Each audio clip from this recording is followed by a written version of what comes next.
remind y'all that we haven't forgot about it. And we'd like to make sure that y'all continue investigating that about changing the zoning laws. I don't live in the city, I live in the county, but I sell property in the city. And I'm just trying to keep Carrabelle the kind of community that I want to live in. The people that are buying lots and putting RVs on them, they're taking money away from the local businesses. Can you use the mic, please? Yeah. Hello?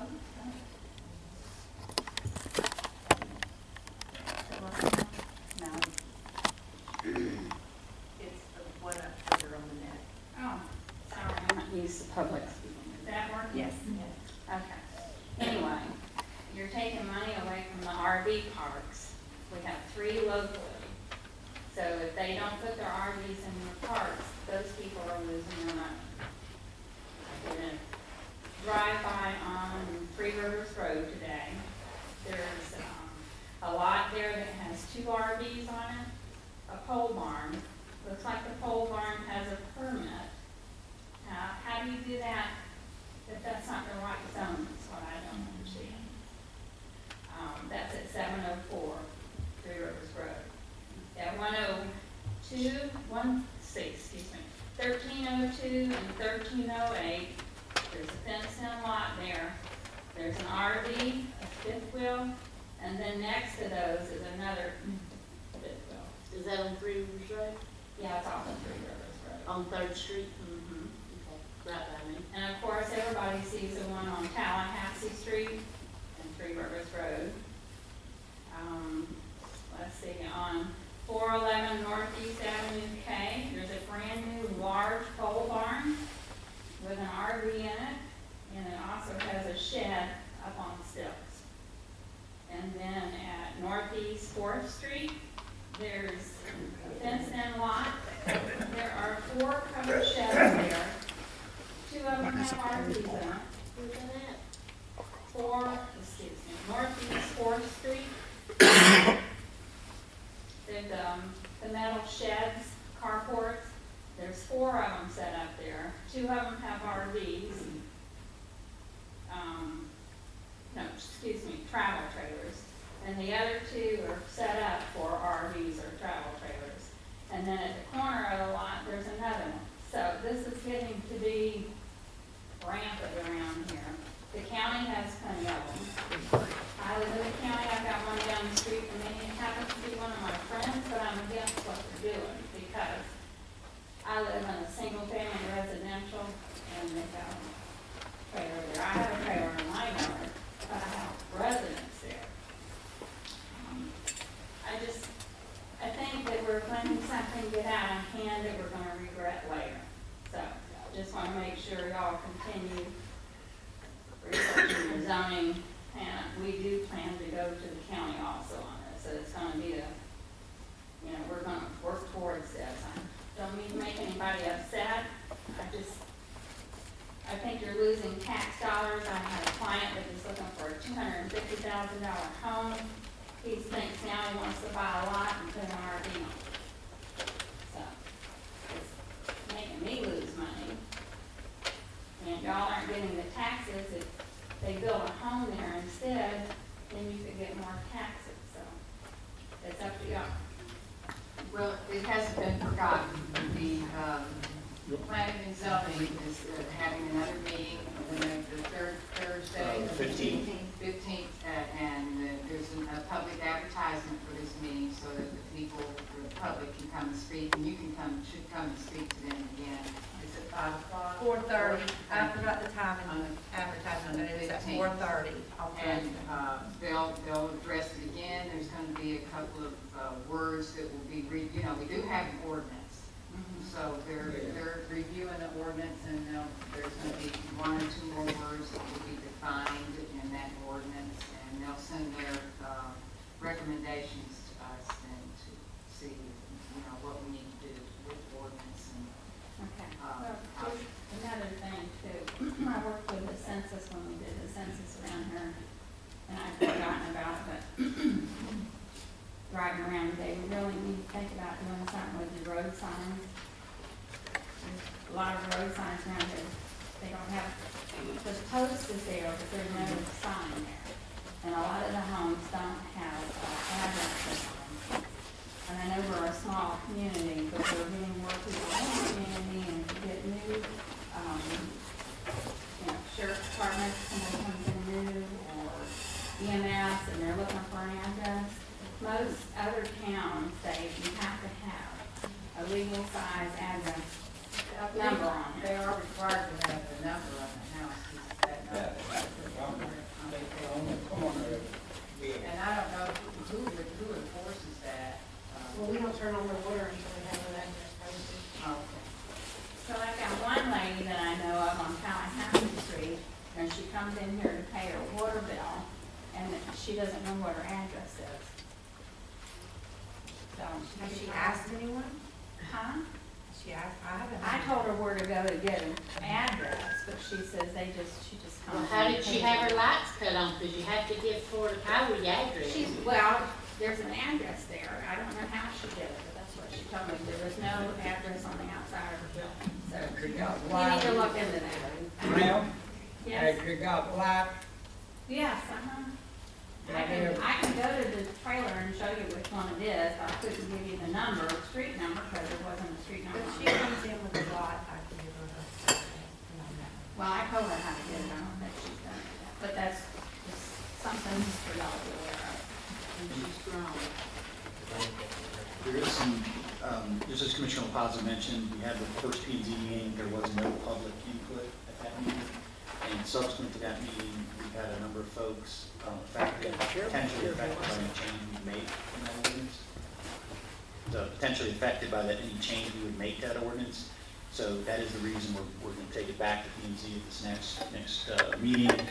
And we've encouraged everyone on both sides of that issue to show up and get their input on the record and try to, that way we can formulate the best recommendations to deal with what are two issues. One is how we're handling this moving forward for new people that want to do this, and then also treatment of the people, existing people that.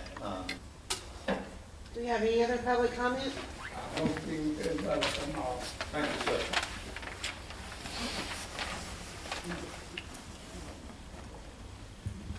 Hello, Hey, I'm William Jones. I'm one of the people here that moved to Carrabelle about 2011 that actually put a travel trailer down here. In 2011, we had to get a permit to put a power pole down that they signed from the city, saying that it was zoned for a travel trailer. And I got a copy of that with me. We've been here, and we have a right to be here. And what I'm understanding in the paper, the way it read, that we're going to literally be asked to be pushed out.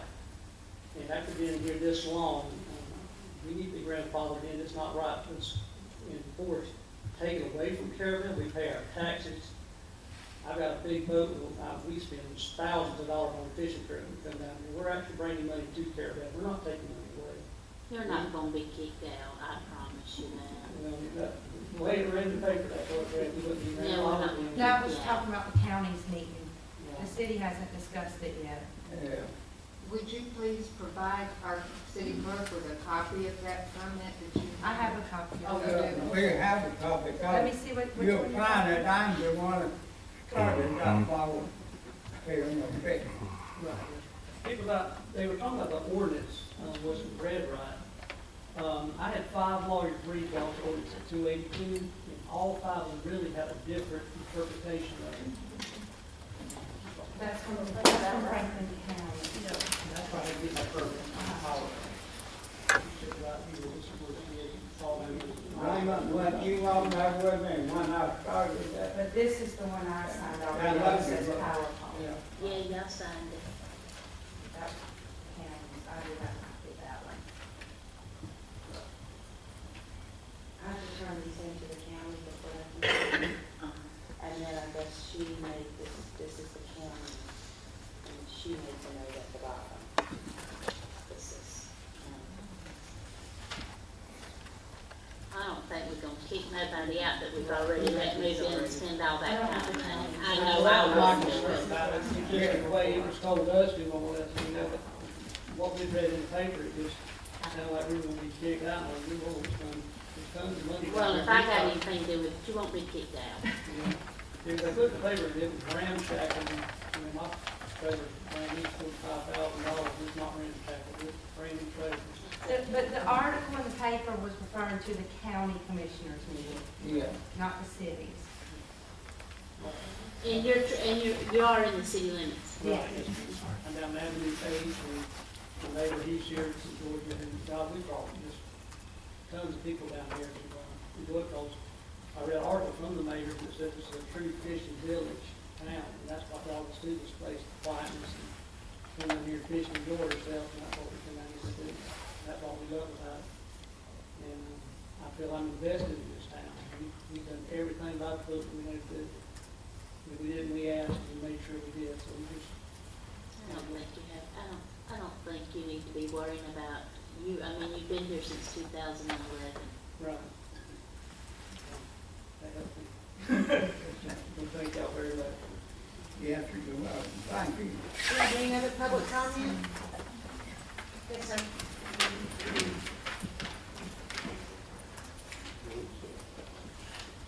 My name is Leonard McPherson, and I'm a property owner in this city. I'm here about pole barns and campers and that. I don't care about pole barns. I don't think you can do anything about them any more than you can do anything about metal carports or boats in the front yard. They're here and they won. But people living in campers, you can control because of a sanitation issue. You can obtain revenue by requiring a permit to camp in them. You can control it by selling a stamp for the 2 weeks that are allowed. You can require inspections of the sewer system to make sure they're not dropping pure animal and human fodder out of the ground. And you have the ability to control all these. But if you don't have an ordinance that specifically states these things, and an officer that will enforce that code, a code enforcement officer, it's just a bunch of writing on paper. There's a strip of road over there to St. Joe, and after that you can go 115 miles an hour on that. But you don't, because there's a highway patrolman out there that may stop you and take away your right to drive. So you've got to do something about it and have somebody that'll do something about it. Thank you. You're welcome. Thank you. Any other public comment? Commissioner report, Commissioner Mathis, I have none. Commissioner Paz. Yes, I do. I want to talk about trash a little bit. At the June meeting, I requested with the board's approval a bear-proof dumpster to be placed at the Streets and Roads staging yard. They pick up a lot of household garbage that's been dumped in the side of the road, debris dumps. And then they have bear attacks that are regular. And since June, Miranda, our finance clerk, has been trying to get a bear-proof dumpster, regular bear-proof dumpster, the same style that would go behind a restaurant, placed there instead of the regular dumpster that we have now. She's been working with Waste Pro and Midway, and Waste Pro has said that they just don't want to, they don't want to send any bear-proof dumpsters to this area. They can't get their hands on the tight lids they need. And Miranda is working diligently on that, but you just cannot get cooperation. Then back in October, the CRA board ordered a bear-proof garbage can for the new 12th Street pier, fishing pier, because we have bears over there pretty good. And we don't want to cause an attractive nuisance. So that garbage can has been delivered. Streets and Roads Department has it, and they'll be setting that up either tomorrow or next week, sometime very soon. And I just wanted to let you know that one small bear-proof garbage can, like you see at the Carrabelle Beach or at the Lighthouse, and the one that we ordered to put there is $1,016. So they're not cheap. And so now I want to talk about the recycling dumpsters that are located in the west parking lot. That's Franklin County provides those recycling dumpsters, and they empty those, is that correct? Okay. And we have a good problem with people also putting their household garbage in the recycling dumpsters. And of course, bears are attracted to it, and they drag the garbage out, and then we have, you know, an unsightly mess for Camp Gordon Johnston, and people have to kind of sometimes walk through the garbage to use the recycling bins, and it's unsanitary. And sometimes the wind gets the garbage, you know, all over the street, all over the parking lot. I wanted to let y'all know now that this problem at the recycling bin, the office staff handles that in an efficient, quick manner when they're here unstaffed, when they're here working. But if it happens on the weekends or extended holiday period, they cannot handle the problem. They're not here, they may be out of town even, they can't, you know. So we've got a problem for the city officials and leaders. It's not just a bear issue, it's a sanitation issue, and it's a risk management issue. And I would like for the city to be the first to demonstrate responsible management of garbage while we are awaiting responsible and effective management of bears by the FWC. The FWC has expressed that they're going to get stricter on their bear handling and management. But until that happens, we need to have some risk management, and I'm asking if we can possibly put some fencing. I talked with the administrator earlier today, some fencing around these recycle bins. She mentioned that there's some fencing left over that was around the dumpster, something similar to the recycle bins in Lanark. You'd have to have a gate for a roll-off truck, and then a smaller gate, 3 foot wide, for entry for the humans to come in.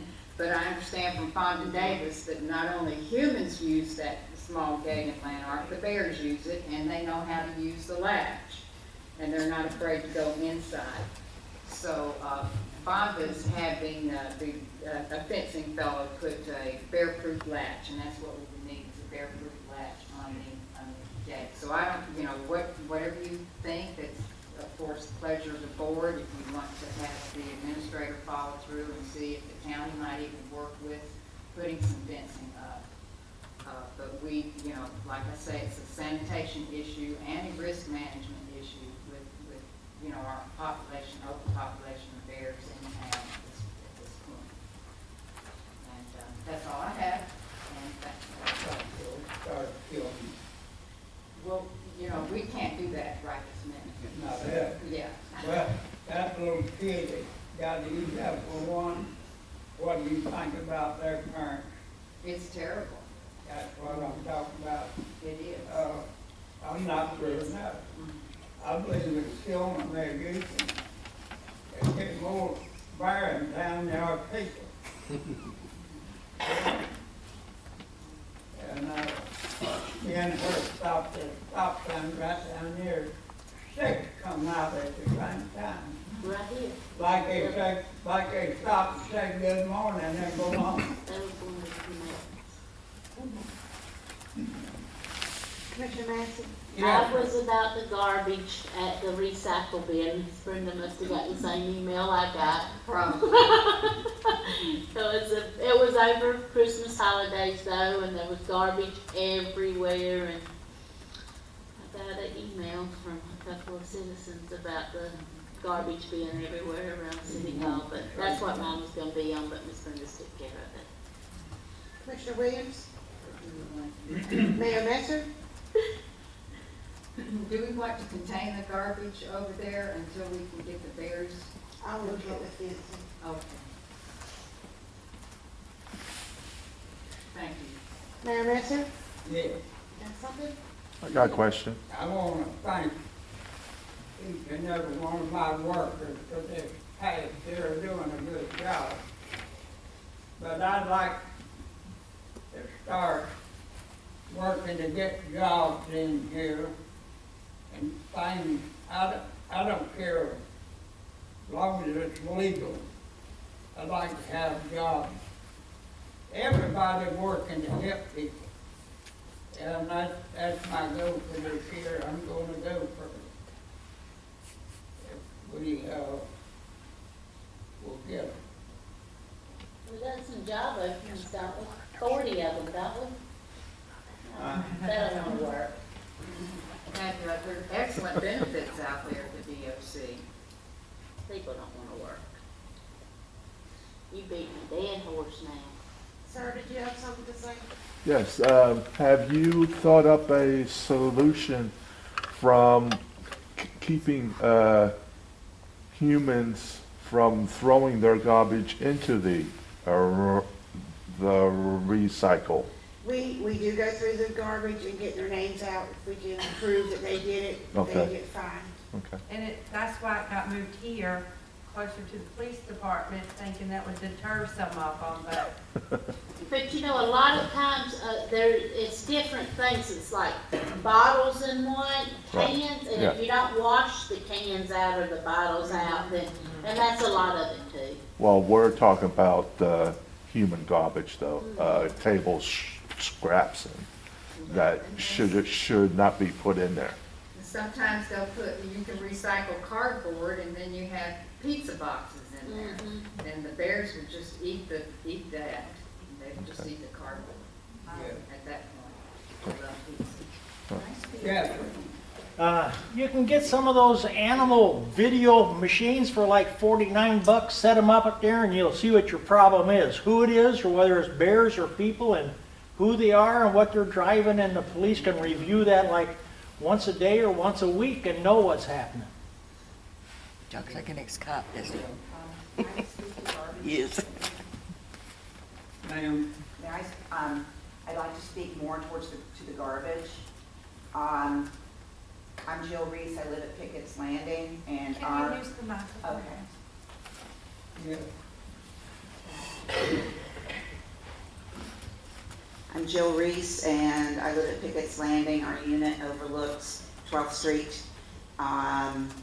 We moved here full-time about April 1st, so we are tax-paying citizens and residents of Carrabelle. One of the things I have noticed, and this is not just at the recyclable, but the amount of garbage that I see just on the streets of Carrabelle, to me, is absolutely appalling.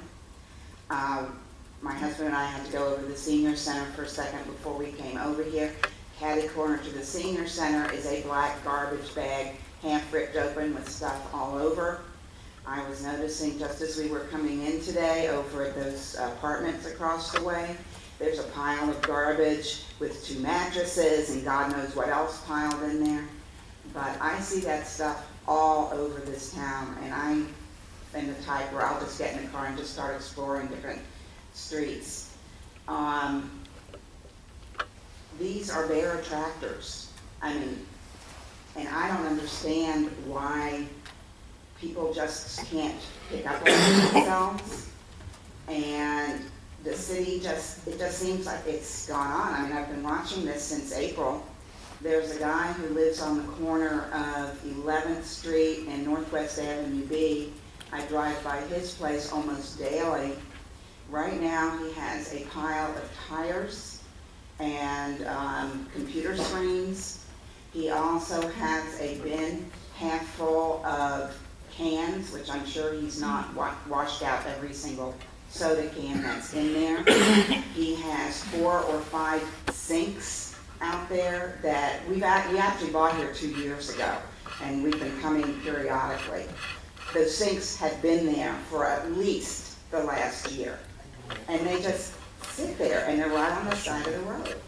And I mean, he's got like a truck bed full of all kinds of stuff. And I mean, I drive by this daily, it never leaves. And I see garbage and make your point. my point is that this type of thing is A, detrimental to the community, and B, also attracts bears. Bears, and it puts the city at risk management for all this, we're attracting the bears. You say you're trying to clean it up here, but it's like, it's not gonna help if this is not a citywide on people coming together on a citywide basis to clean up the town. Now, we do have the annual city cleanup in March, the whole month of Right. March. But once a year isn't gonna do But it. thank you, ma'am. Okay. Like she said, we have a cleanup, and I think that young man there and his wife does a wonderful job about cleaning that town up. Miss Allen, I want to thank y'all for getting it going every year, and you and your wife. It's a good thing. But once a year is not gonna keep the bears away. Ma'am, I said, once a year is not going to keep the bears from coming. If you see it, you'll call and report it, we'll try and get it picked up as soon as possible. Yeah, Courtney, I mean, Keisha's the code enforcer around here. Well, if it's a bag of garbage somebody's throwing on the side of the road, you know, we go That's dig daily. through it, try to find names or getting, Well, I'm not even saying getting names, it just needs to be. Most of them bags you see, a bear has picked it up and And carried thrown it it. and thrown it out. but we'll get the crews to come out and clean it up, and, if we don't know it's there, then. Staff report, and